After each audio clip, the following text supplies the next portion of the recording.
Bhagavato Arahato Sama Sambuddhassa. Namo tassa Bhagavato Arahato Sama Sambuddhassa. Namo tassa Bhagavato Arahato Sama Sambuddhassa. Yo Dhamma Carikayena Wacaya Udacetasa Idewanang pasang sati pecasage pamodati ti.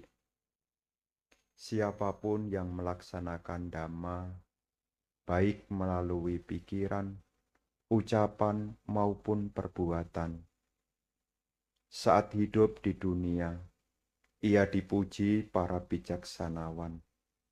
Ketika kematian tiba, ia berbahagia di alam surga.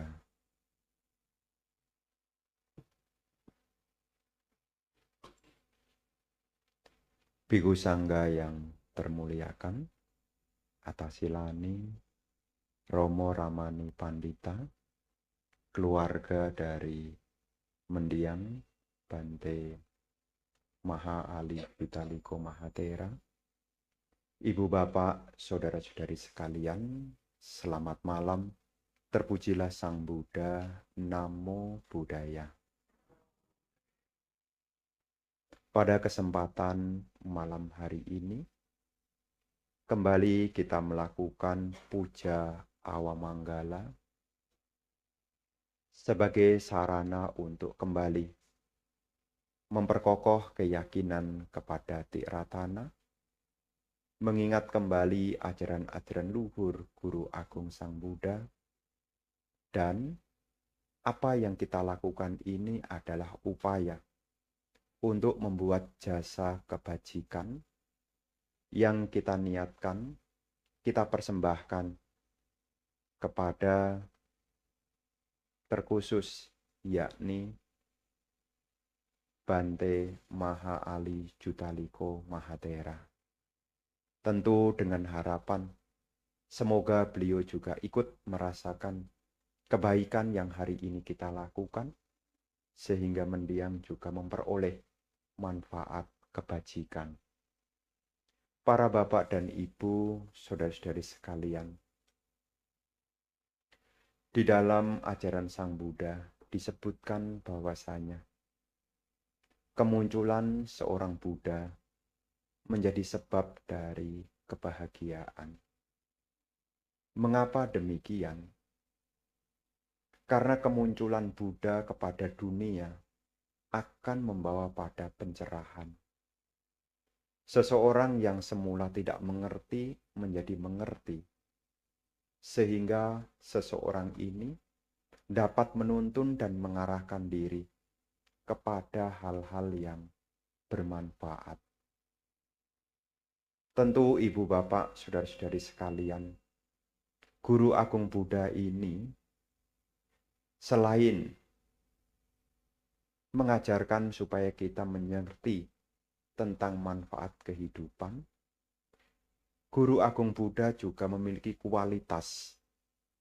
Salah satu kualitas yang dimiliki oleh Guru Agung Buddha dari 9 kualitas yang ada di dalam Buddha Nusati, salah satunya di sana adalah Lokawidu. Lokawidu ini artinya pengetahu segenap alam. Guru Agung Buddha mengetahui bahwasanya setiap makhluk terlahir sesuai dengan karma masing-masing.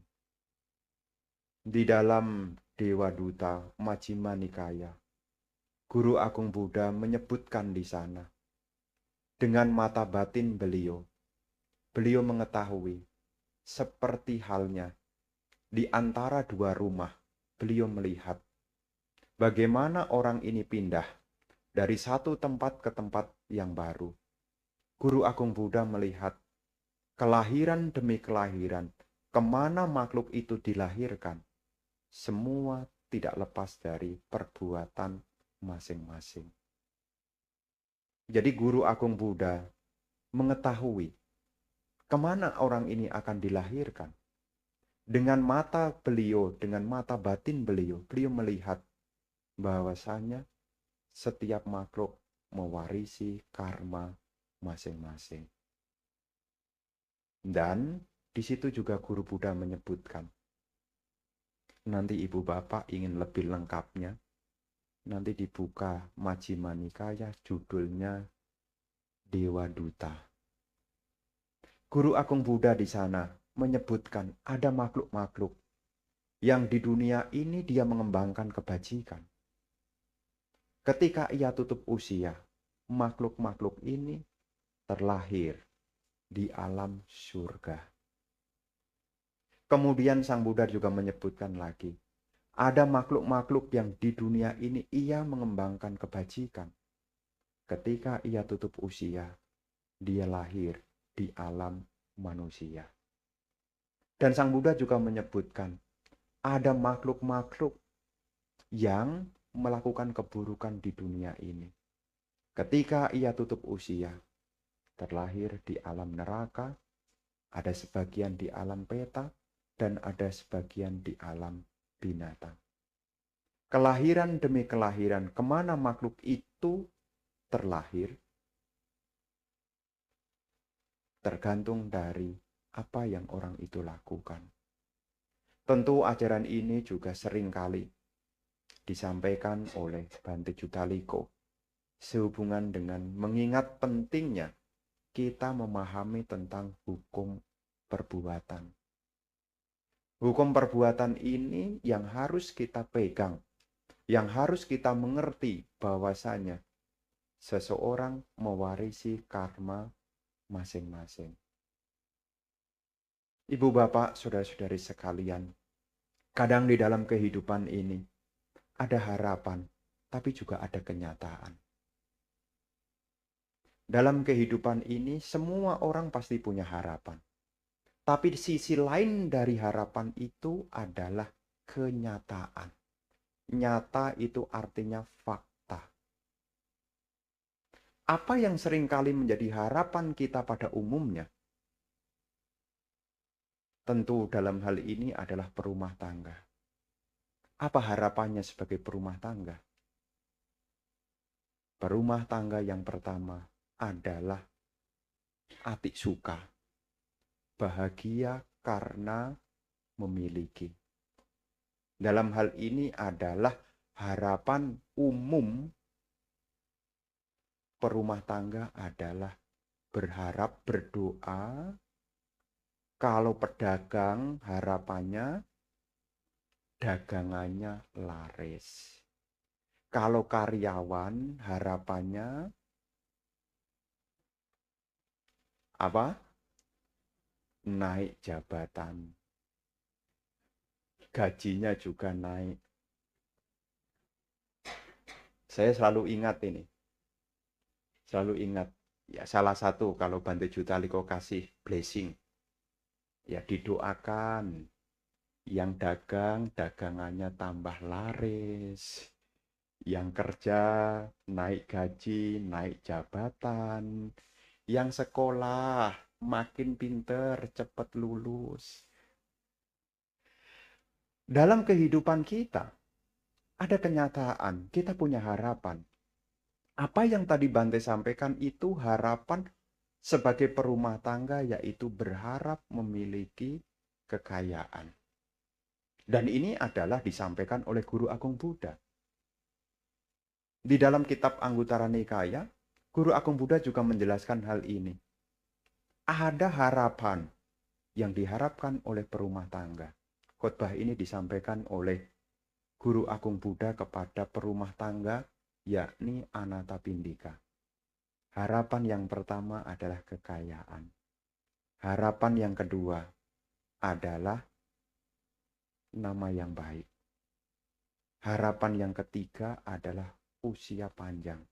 Dan harapan yang keempat adalah ketika tutup usia, lahir di alam bahagia. Ini adalah harapan. Harapan dari orang pada umumnya. Tapi perlu ibu bapak ketahui, Harapan yang pertama, kadang ini berbeda dengan kenyataan. Sudah berdoa, sudah menjalankan sila, sudah meditasi. Kadang-kadang karma baik itu berbuahnya itu kadang-kadang agak telat. Kadang-kadang agak telat. Udah doa. Misalnya trennya apa sekarang doa. Sudah lewat baru kebeli. Ya kan kenyataan. Orang hidup punya harapan. Ada harapan. Dan harapan ini tidak serta-merta datang kalau tidak ada usaha. Anda mengharapkan kekayaan, Anda harus berusaha. Nggak bisa tiap hari datangin pohon bodi, nyiram pohon bodi. Nggak bisa. Dengan setelah menancap pohon bodi dengan dupa lilin kemudian berharap dapat transferan. Untuk mendapatkan harapan ini kita harus berusaha. Dan Sang Buddha memberi sebuah nasihat. Bagaimana harapan yang pertama memperoleh kekayaan?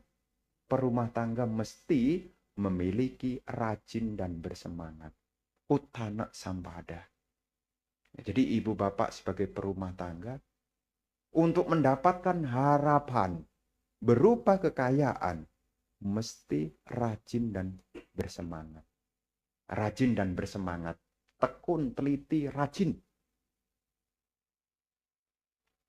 Kemudian yang kedua di sana Guru Buddha juga menyebutkan, supaya harapan kekayaan ini bisa diperoleh, perumah tangga mesti menjaga apa yang sudah didapat dengan sebaik mungkin. Bisa menjaga sebaik mungkin. Ini namanya araka sampada, melindungi apa yang telah diperoleh. Untuk apa? Mewujudkan sebuah harapan. Yang ketiga, memiliki teman-teman yang baik. Apa gunanya memiliki teman-teman yang baik? Untuk mewujudkan sebuah harapan. Dan yang keempat, yakni kehidupan yang seimbang. Hidup seimbang itu mampu mengatur keuangan.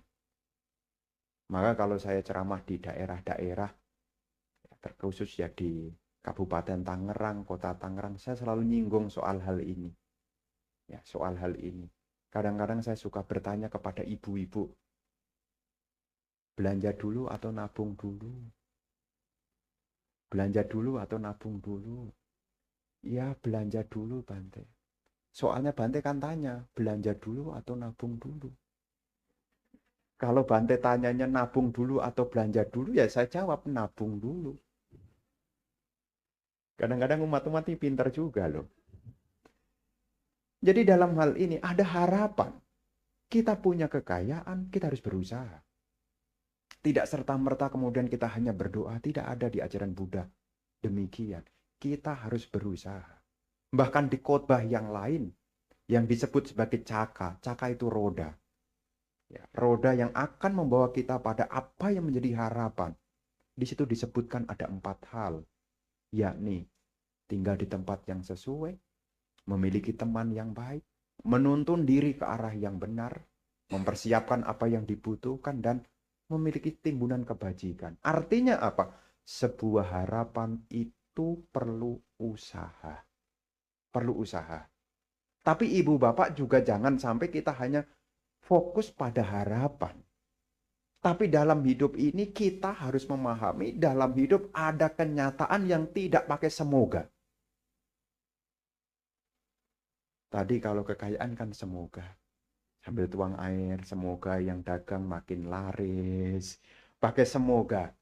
Tapi ada sisi lain dari harapan adalah kenyataan. Yang tidak usah pakai semoga. Dan saya pikir Anda juga tidak akan datang kepada saya. Bante, semoga ini datang pada saya. Semoga ini apa yang tidak kita harapkan, yang pasti datang, yang menjadi kenyataan fakta yang tidak bisa dihindari. Yang pertama adalah usia tua. Kita tidak usah pakai semoga. Semoga saya tua. Tidak. Ini harus kita pahami. Karena sisi lain kehidupan kita punya harapan. Tapi jangan kaget dalam kehidupan ada sebuah fakta, kenyataan. Makanya ini kan selalu berbicara versus. Harapan versus kenyataan. Yang namanya harapan kita perlu semoga, perlu berusaha. Tapi yang namanya fakta ini tidak usah berusaha, tidak usah berdoa, dia pasti datang. Anda nganggur, rebahan aja di rumah. Males-malesan, rebahan. Tua.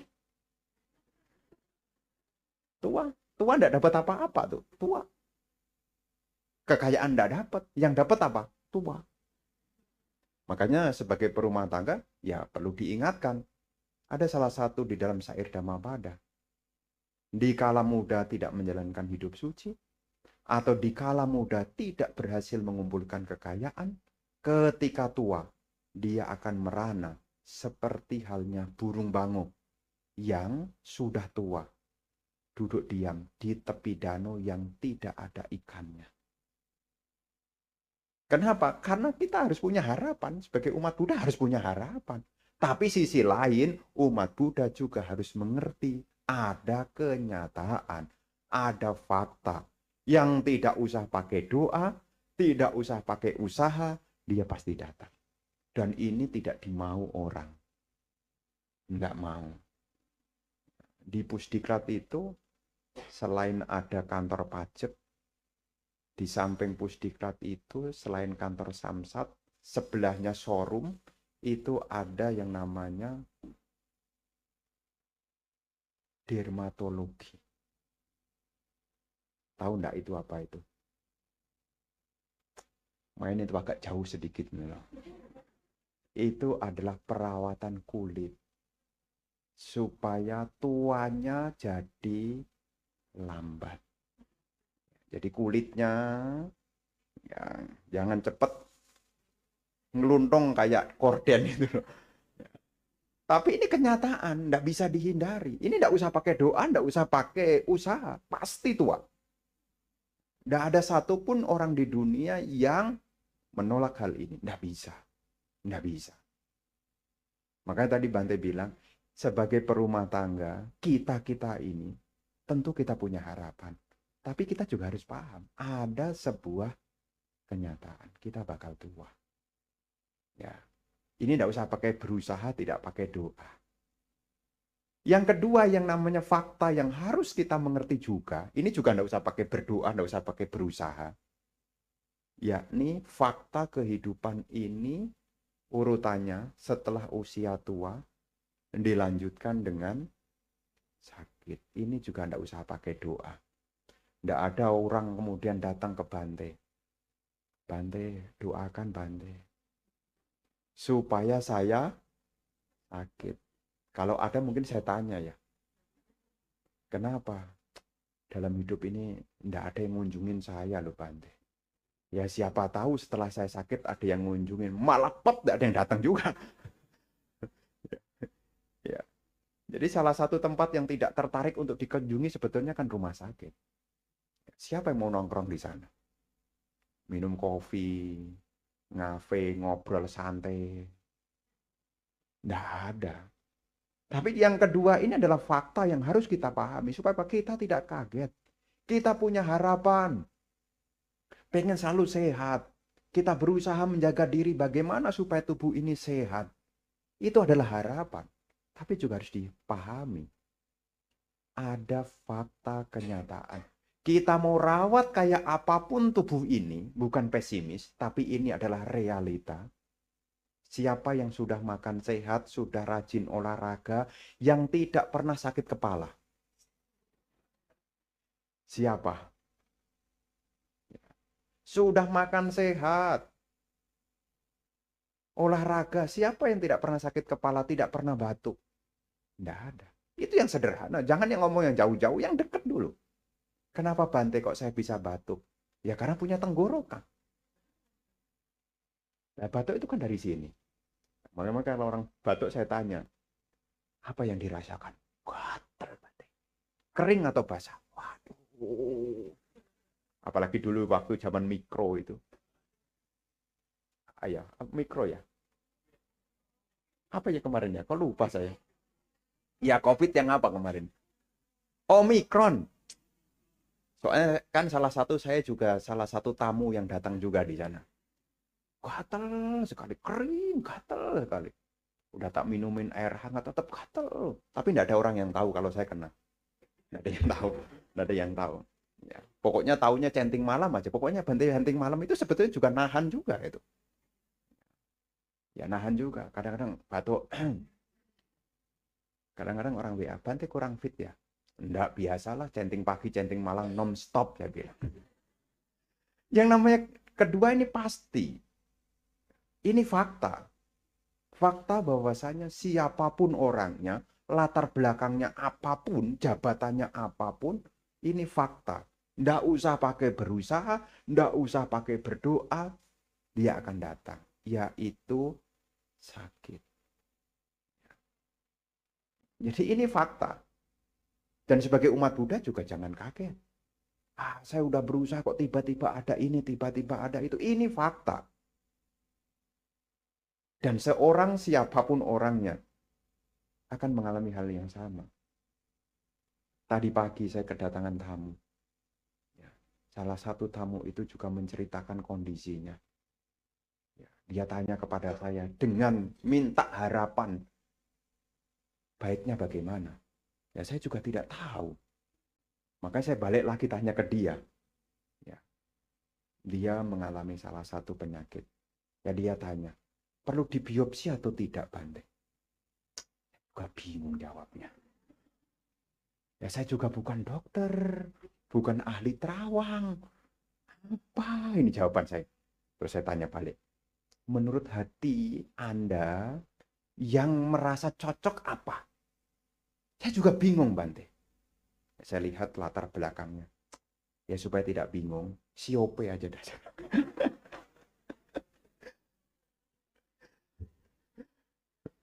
Oh, ternyata dia sudah melakukan. Oh, belum saya suruh, dia sudah melakukan. Ya, takutnya nanti kalau saya menyuruh, takutnya nanti salah gitu loh. Ini gara-gara Bante, makanya saya nggak mau ikut-ikutan kan. Sudah, bagaimana baiknya kamu dah?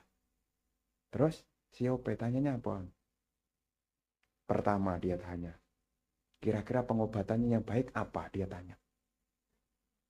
Buka dua-duanya. Artinya diketawain. Kalau enggak nih.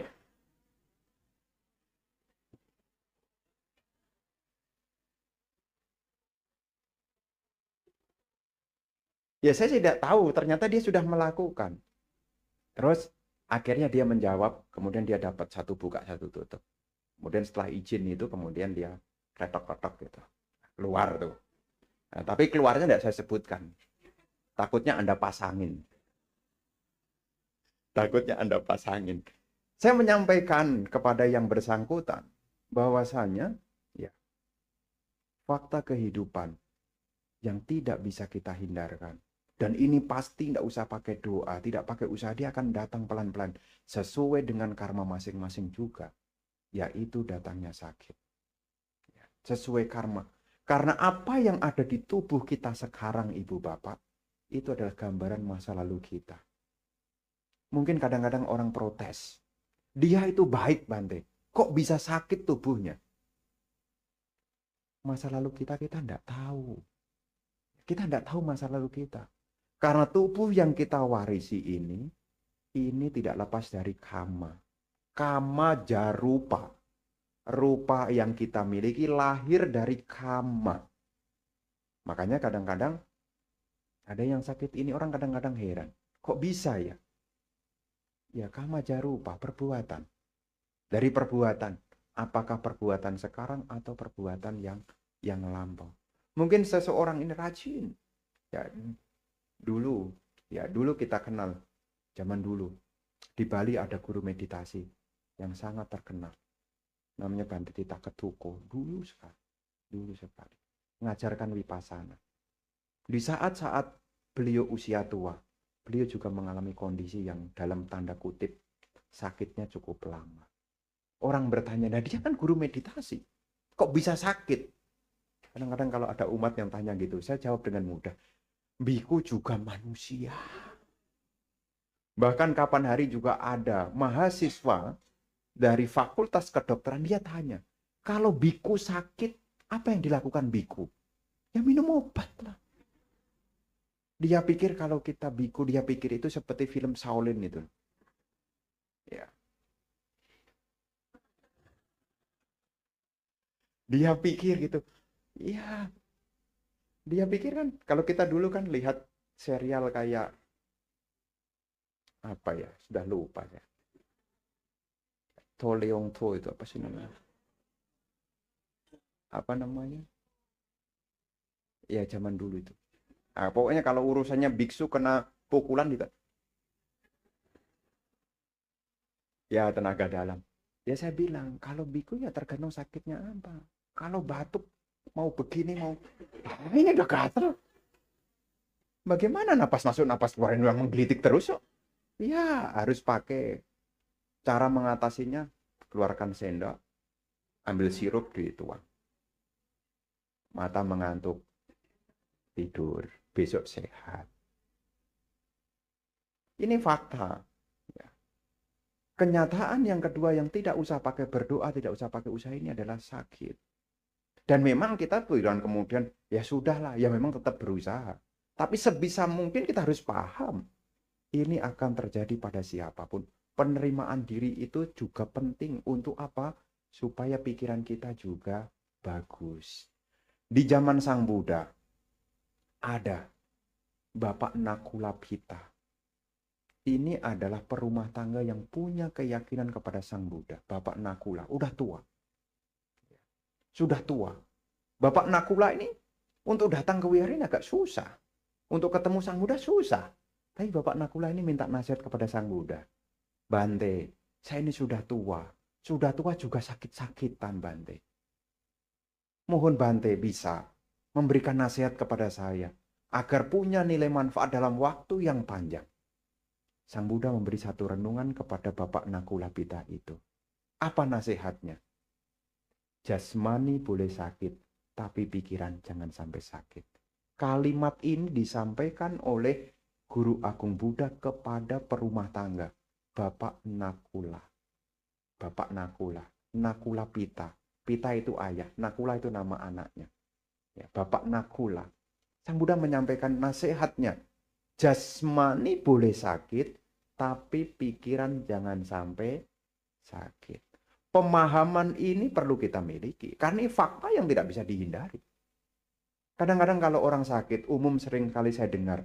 Kadang-kadang kalau tidak nyalahkan dokternya, nyalahkan rumah sakitnya. Jarang yang menyalahkan karmanya. Jarang. Itu sudah dibawa ke sana, ke sini. Tapi orang yang sudah mengerti Dhamma, dia memahami.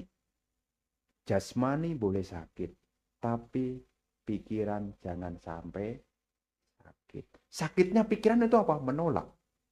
Ini sakitnya pikiran. Dengan kita belajar Dhamma, mengerti Dhamma, karena ini pasti kita tidak tahu. Memang kita punya harapan semoga tidak sakit, tapi ini fakta. Kita harus paham. Meskipun jasmani ini mungkin kenapa-kenapa, pikiran harus dilatih untuk ketenangan. Makanya kadang-kadang kita latihan meditasi itu sebetulnya bukan cari penyakit. Ada orang meditasi, Bante saya tidak ikut lagi. Ada tuh peserta ODM. Setelah meditasi Bante sakit punggung. Meditasi seharian dia sakit punggung. Dia protes. Saya tidak mau lagi Bante. Kalau berdana makan masih oke dah. Puja bakti hari Minggu oke. Tapi kalau ODM kelihatannya parami belum cukup. Itu saya pikir cari alasan ini orang. Tapi saya mengatakan kepada yang bersangkutan, jasmani yang sekarang kita masih sehat aja kita tidak menerima. Apalagi kalau tiba-tiba ada apa-apa. Justru saat kita meditasi, kita ini bermain perang. Ibaratnya ya apa ya istilahnya bermain perang itu? Simulasi. Ya simulasi. Kayak sekolah penerbangan itu. Ya kan ada yang membantu pesawat itu kan salah satunya kan pramugari. Pramugari itu dia selain dilatih melayani penumpang, selain dilatih menaikkan bagasi, dia juga dilatih loh Kalau ada apa-apa, dia buka pintu emergensi. Latihan enggak? Latihan enggak? Latihan. Kenapa? Karena dia tahu ini kenyataan. Akan terjadi enggak tahu kapan. Dia sudah latihan. Kalau seandainya di air, yang didorong bukan temennya. Tapi yang didorong adalah pintunya. Dia sudah latihan, Anda enggak usah ragu, dia sudah latihan. Dia sudah latihan. Latihan apa? Kalau ada apa-apa dia sudah latihan. Sama dengan kita. Kalau nanti ada apa-apa dengan tubuh jasmani kita, kita sudah latihan memanage pikiran. Bukan cari penyakit, tapi melatih agar pikiran ini bisa menerima tubuh ini. Maka kadang-kadang meditasi itu, nih Pak, yang nggak pernah meditasi nih, saya kasih cerita tentang meditasi. Kalau kakinya kesemutan itu, kakinya duduk salah, berdiri salah, jalan salah. Satu-satu yang tidak salah cuma satu, pulang. Tapi setelah pulang dia juga merasa bersalah. Kenapa saya selesai gitu loh. Tapi kalau kita latihan meditasi, kita latihan. Makanya yang kapan hari saya perhatikan, ini flashback sedikit. Waktu mendiang, sedang dirawat.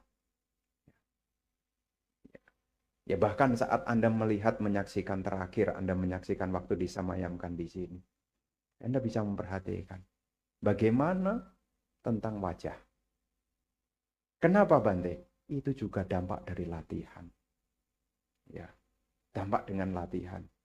Punya kesiapan pikiran. Karena salah satu yang diajarkan Sang Buddha kepada perumah tangga Nakulapita adalah jasmani boleh sakit, tapi pikiran jangan sampai sakit. Kenapa? Ini fakta. Saya, Anda, semua makhluk yang sudah dilahirkan, dia tidak bisa terhindar dari yang pertama. Fakta yang pertama adalah usia tua. Fakta yang kedua adalah sakit. Ini tidak usah pakai doa, tidak usah pakai berusaha. Dan yang ketiga, ini juga tidak usah pakai doa, tidak usah pakai usaha. Tapi kadang-kadang juga ada yang berusaha berdoa juga. Kok tidak ninggal-ninggal itu? Sudah kecapean hidup ya. Tapi jangan buru-buru. Ada orang yang mengatasi hidupnya dengan cara yang keliru. Sang Buddha tidak mengajarkan. Cara untuk mengakhiri penderitaan bukan mengakhiri kehidupan. Cara mengakhiri penderitaan adalah praktek dhamma. Bukan mengakhiri kehidupan. Karena di masyarakat, karena dia tidak mengerti dhamma. Dia tidak paham tentang dhamma. Dia punya tekanan hidup yang mungkin cukup berat. Karena dia tidak paham dengan dhamma. Dia benci dengan keadaan. Dia bukannya mendekatkan diri pada praktek dhamma, malah dia mendekatkan diri yang tidak sesuai dengan dhamma. Makanya ibu bapak saudara-saudari sekalian, ini yang ketiga. Ya, yang ketiga yang harus kita pahami. Makanya salah satu renungan juga yang ada di dalam Marananusati adalah Jiwitang Aniyatang. Maranang Niyatang. Ini adalah fakta. Fakta itu tidak bisa ngindar. Fakta. Kalau harapan itu bisa iya, bisa tidak. Semoga saya kaya, bisa iya, bisa tidak. Semoga umur saya panjang, bisa iya, bisa tidak. Semoga saya sampai tua. Kalau yang doa yang sudah tua sih sudah pasti ya. Tapi yang muda bisa iya, bisa tidak. Tapi yang fakta itu pasti. Fakta itu pasti. Kalau harapan masih bisa iya, bisa tidak. Tapi yang namanya fakta ini, semua makhluk mengalami. Usia tua, penyakit, dan kematian. Ini tidak usah pakai berdoa. Makanya kadang-kadang orang itu kadang-kadang keliru loh. Nyumpain orang. Anda tidak suka sama orang, kemudian Anda nyumpain. Bukan doain. Beda loh ya. Kalau doain itu biasanya identik dengan yang baik. Tapi kadang-kadang juga ada yang berdoa yang tidak baik. Tapi biasanya doa itu urusan yang baik. Semoga dia bahagia, semoga dia sukses. Itu kan doa. Kan tidak ada yang nyumpain. Semoga dia bahagia, semoga dia sukses. Jarang. Tadi sudah saya sumpahin dia Bante. Semoga dia bahagia, sukses. Enggak. Sama juga kan, saya doakan semoga dia cepat tutup usia. Nggak ada kan. Tapi kadang-kadang kita jengkel sama orang. Kita kemudian bersumpah, nggak usah disumpahin. Anda benci sama orang dimaafkan. Nggak usah ditambah-tambahin. Soalnya itu udah fakta. Ngapain tambah-tambahin? Nanti Anda jadi beban. Apa gara-gara doa saya ya dia jadi meninggal? Tuh, ini fakta bukan karena doa. Ini yang ketiga yang pasti datang adalah kematian. Kita tidak tahu. Tapi ini adalah fakta yang akan dialami. Tapi tiga hal ini tidak akan terjadi pada siapapun. Kalau orang itu tidak dilahirkan. Ini tidak akan terjadi pada siapapun. Tidak mungkin tua, tidak mungkin sakit, tidak mungkin mengalami kematian. Kalau tidak dilahirkan. Nah, kita-kita ini ceritanya kan sudah lahir. Kan ceritanya sudah lahir. Lah bagaimana Bante menghadapi usia tua, sakit, dan kematian ini? Praktek Dhamma. Praktek Dhamma. Milikilah pandangan yang benar. Milikilah pikiran yang benar. Milikilah ucapan yang benar. Milikilah perbuatan yang benar. Milikilah penghidupan yang benar. Milikilah usaha benar. Milikilah perhatian benar. Milikilah konsentrasi benar. Karena dikatakan, dari semua jalan, yang terbaik adalah jalan mulia bersodelapan. Karena jalan mulia bersodelapan inilah jalan yang membawa kita pada akhir penderitaan. Kalau jalan mulia bersodelapan ini mampu kita tapaki dengan sukses, kita tidak akan terlahir kembali. Kalau tidak dilahirkan, maka tiga fakta ini tidak akan terjadi. Menangis tidak akan terjadi lagi. Kenapa? Karena tiga hal ini tidak muncul. Dari mana? Dari tidak adanya kelahiran. Bagaimana supaya tidak dilahirkan? Praktekkanlah jalan mulia berunsur 8 yang diawali dengan memiliki pandangan benar. Inilah khotbah Dhamma di malam hari ini tentang dua hal, yakni harapan dan fakta, harapan dan kenyataan.